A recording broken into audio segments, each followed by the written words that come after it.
How do we and how should we represent evil? How do we even define evil in order to put it on screen? And if you know something or someone was evil, how do you put them in a film without glamorizing or humanizing them too far? This is the set of questions posed by Nuremberg, the film that I just saw, which is about the trial of leading Nazis, especially most famously Goering, second in command to Hitler, at Nuremberg after the war. It follows a psychiatrist who is brought in by the authorities to examine the leading Nazis who've been captured, to assess their suitability for trial. But it quickly becomes clear that he's also being asked to supply information to the prosecution, who are about to take them to court for the new crime of crimes against humanity and war crimes, the very grounds for which are being tested by this trial. Russell Crowe plays Goering, Rami Malek, the psychiatrist, and a lot of the film is about the cat and mouse game between these two people in the lead up to Goering's testimony, on which we're led to believe the fate of the whole trial hinges. Can the prosecutor nail Goering down to the truth, no doubt, which is his complicity with and full knowledge of the Holocaust, or is he going to escape? These questions provide great narrative momentum, but the real questions of the film are the philosophical ones that I started with. And I think they're questions that the film poses without really ever fully assessing or answering. The reason it poses them so strongly is that Russell Crowe is very, very good as Goering. He is charming and charismatic at times, at other times revealed as repellent and as corrupt, morally corrupt. These are very important features of Goering, because what matters about him is that he's not, as depicted in this film, he's not as ideologically committed and virulent and anti-Semite as some of the other leading Nazis. So he's presented by this film, accurately or not, more as a kind of vainglorious nationalist who allowed anti-Semitism to flourish and profited from it and turned a blind eye to, or indeed allowed and enabled, the Holocaust.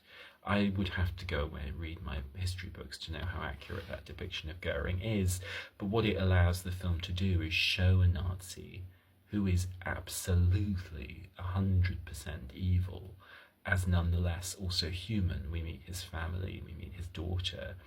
The psychiatrist Malek's character does get sucked into a certain feeling of fondness for Goering, which is then completely obliterated by the footage played at the trial that reveals the full horror of the Holocaust historically for the first time. And we follow this man on his journey as he sees the humanity also he thinks in Goering, and then has to face the monstrosity. So that's the first moral question, is to what extent do we or can we see someone who's committed such acts as human? And the moral case that this film makes is not only the obvious one that they are human, which we know, but also that we have to acknowledge that there isn't necessarily any categorical difference between the rest of us and someone who does these things. And that's what's really terrifying, because it means they could happen anywhere. They're not innately German, they're not innately historically rooted. I mean, they may be, but they also involve behaviours that you see in every society, personality types that crop up everywhere.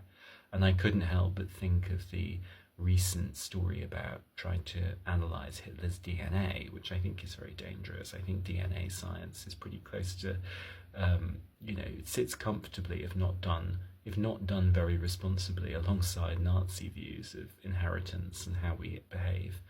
And the idea that there was something innate in Hitler's DNA that made him who he was and able to do the things he did strikes me as completely crazy. It's the desire to diagnose and hold at a distance the horror of what happened without necessarily acknowledging that There's nothing that different about it, nothing that distant, and it could happen anywhere, including in America and including now.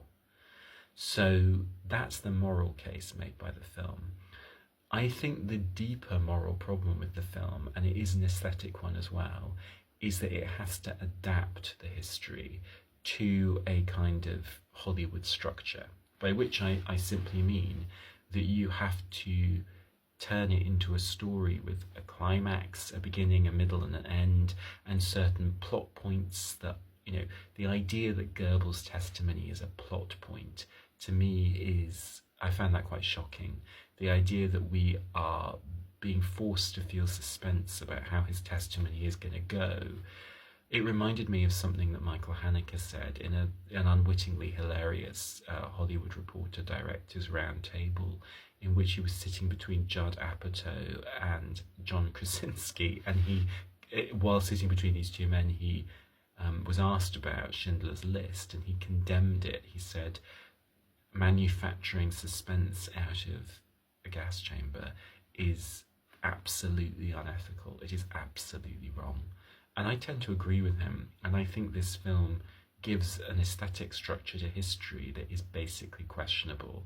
There are too many climaxes. It's too commercial. It's too well structured as a drama. I think if you're going to go for documentary footage, which is included in this film of the camps, then you really need to think about how you're using that in your aesthetic design. So there are two major ways, I think, in which this film addresses the question of how you represent evil.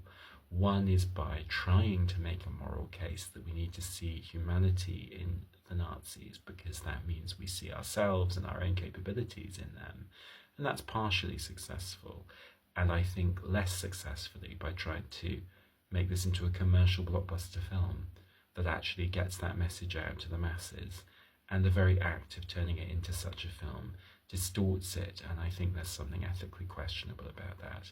So 5 out of 10 maybe from me, some good stuff, some really questionable stuff, but a very interesting set of questions.